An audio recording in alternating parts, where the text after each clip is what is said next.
Hello students आज का हमारा टॉपिक रहेगा मेसोपोटामिया शब्द का अर्थ और मेसोपोटामिया और उसका भूगोल। इससे पूर्व जो हमारा टॉपिक चल रहा था उस टॉपिक में अपने किया भी मेसोपोटामिया का शहरी जीवन किस प्रकार का था, कैसे उसका विकास हुआ और उसकी लेखन कला के बारे में अपने टॉपिक किया था। आज अपने पहले करते हैं मेसोपोटामिया शब्द का अर्थ। पहला कौन सा टॉपिक रहेगा? मेसोपोटामिया शब्द का अर्थ। मेसोपोटामिया नाम यूनानी भाषा के दो शब्दों, कौन सी भाषा? यूनानी भाषा के दो शब्दों में पहला कौन सा है? मेसोस। कौन सा है? मेसोस। और इस मेसोस का अर्थ क्या होता है? मध्य।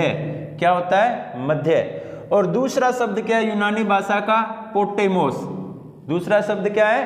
पोटेमोस। इसका अर्थ होता है नदी। तो इसका दोनों को अगर साथ जोड़कर देखें तो इसका अर्थ क्या निकलेगा? नदी के मध्य। क्या निकलेगा? नदी के मध्य। इसीलिए मेसोपोटामिया शब्द दजला व फ्रात नदियों के, कौन कौन सी? दजला व फ्रात नदियों के बीच की उपजाऊ भूमि को अंकित या इंगित करता है।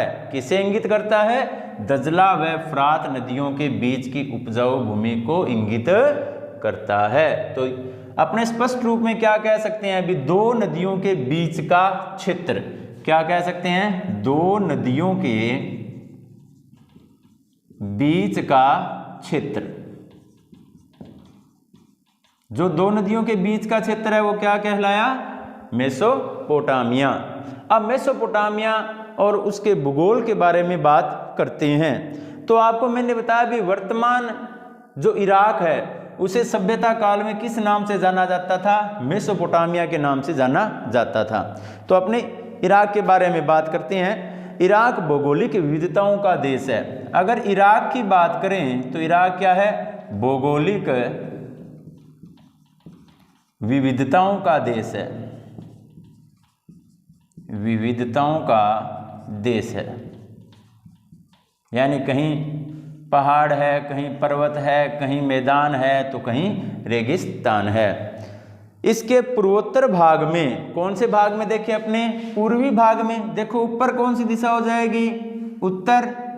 नीचे कौन सी हो जाएगी? दक्षिण। इस साइड कौन सी हो जाएगी? पूर्व। और इस साइड कौन सी दिशा हो जाएगी? पश्चिम। तो अपने सबसे पहले कौन से भाग की बात करें? इराक के पूर्वोत्तर भाग की। तो यहाँ क्या है? हरे भरे ऊंचे नीचे मैदान है। यहाँ क्या है? हरे भरे और ऊंचे नीचे मैदान है जो धीरे धीरे वृक्षादित पर्वत श्रृंखलाओं के रूप में फैले हुए हैं। जो देखो क्या हुआ, धीरे धीरे अगर इनके वृक्षादित का अर्थ क्या हो जाएगा? वृक्ष ज्यादा होना। ठीक है, वृक्षादित पर्वत श्रृंखला के रूप में फैले हुए हैं। साथ ही यहाँ स्वच्छ झरने तथा जंगली फूल हैं। क्या है? यहाँ स्वच्छ झरने भी हैं और जंगली फूल हैं। और यहाँ पर्याप्त वर्षा भी होती है। पर्याप्त वर्षा होती है इसका अर्थ है भी यहाँ पर मुख्य रूप से जो कार्य है, आजीविका का प्रमुख कार्य क्या किया जाता है? कृषि की जाती है। कृषि कार्य किया जाता है। कौन सा कार्य किया जाता है? कृषि कार्य किया जाता है, क्योंकि यहाँ अच्छी फसल के लिए पर्याप्त वर्षा होती है। अगर यहाँ की बात करें खेती की, तो खेती की शुरुआत यहाँ पर लगभग 7000 से 6000 ईसा पूर्व के लगभग शुरुआत होती है।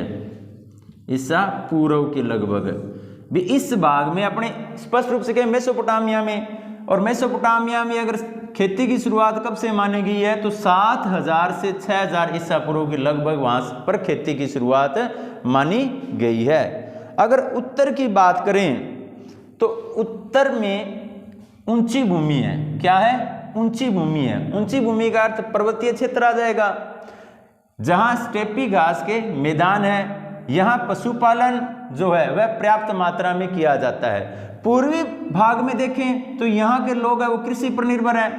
अगर उत्तरी भाग में देखें तो उत्तरी भाग में ज्यादातर जो जनसंख्या है यहाँ की वो किस पर निर्भर है? पशुपालन पर निर्भर है। किस पर निर्भर है? पशुपालन पर निर्भर है। सर्दियों की वर्षा के बाद भेड़ बकरियां यहाँ उगने वाली छोटी छोटी झाड़ियों और घास के से अपना भरण पोषण करती है। देखो क्या कह रहा है ये,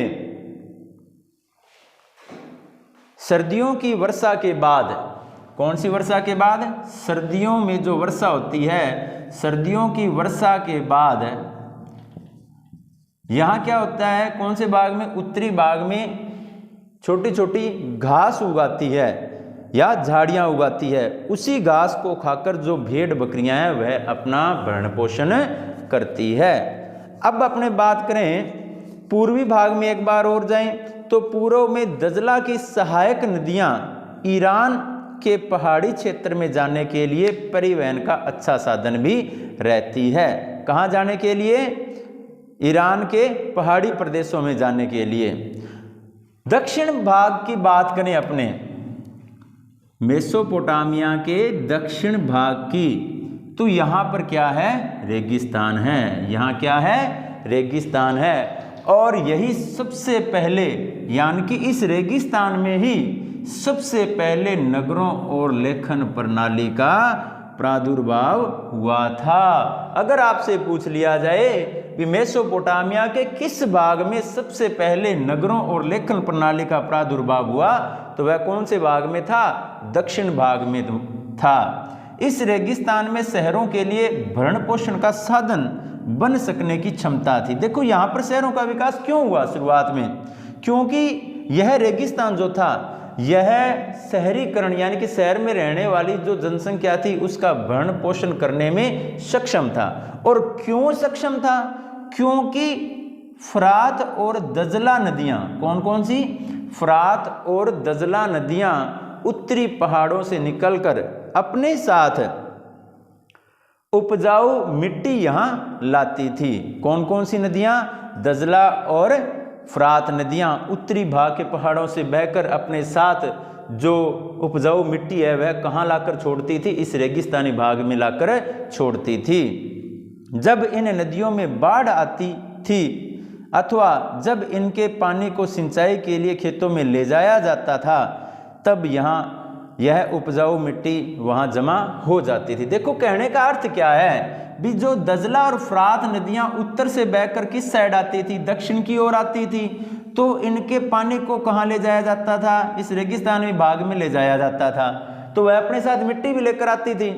ठीक है, तो यह उपजाऊ मिट्टी वहाँ जमा हो जाती थी। फरात नदी रेगिस्तान में प्रवेश करने के बाद कई धाराओं में बंटकर बहने लगती थी। कौन सी नदी? फरात नदी।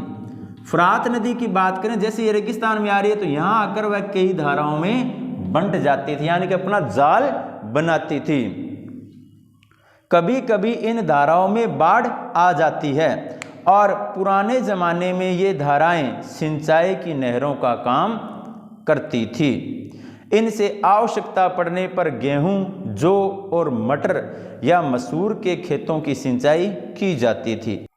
रोम साम्राज्य सहित सभी पुरानी व्यवस्थाओं में दक्षिणी मेसोपोटामिया की खेती सबसे ज़्यादा उपज देने वाली हुआ करती थी। यानी कि अगर देखा जाए उस समय की सभ्यताओं को, यानी कि मेसोपोटामिया और उसके आसपास की सभ्यताओं को देखा जाए तो उनमें सबसे ज़्यादा उपज कहाँ होती थी? मेसोपोटामिया की धरती पर होती थी, इराक की धरती पर होती थी। और मुख्य रूप से कौन से भाग में? दक्षिण भाग में होती थी।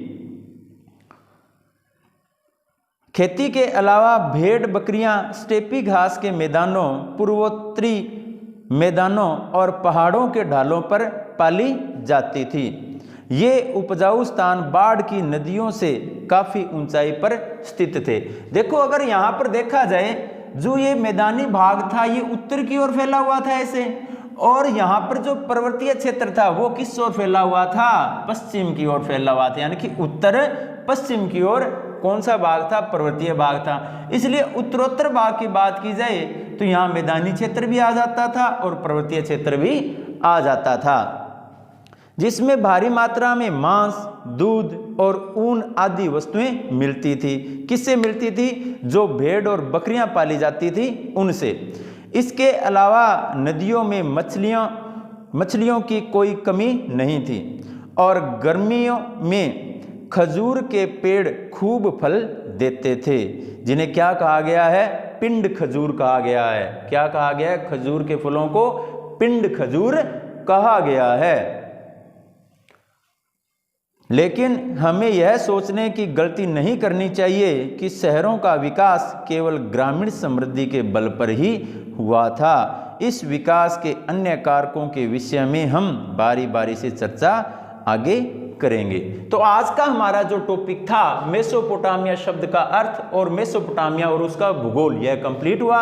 इसमें सबसे प्रमुख भाग उसका कौन सा था? अगर मेसोपोटामिया में देखा जाए तो सबसे प्रमुख भाग दक्षिणी और कौन सा भाग था? पूर्वी भाग।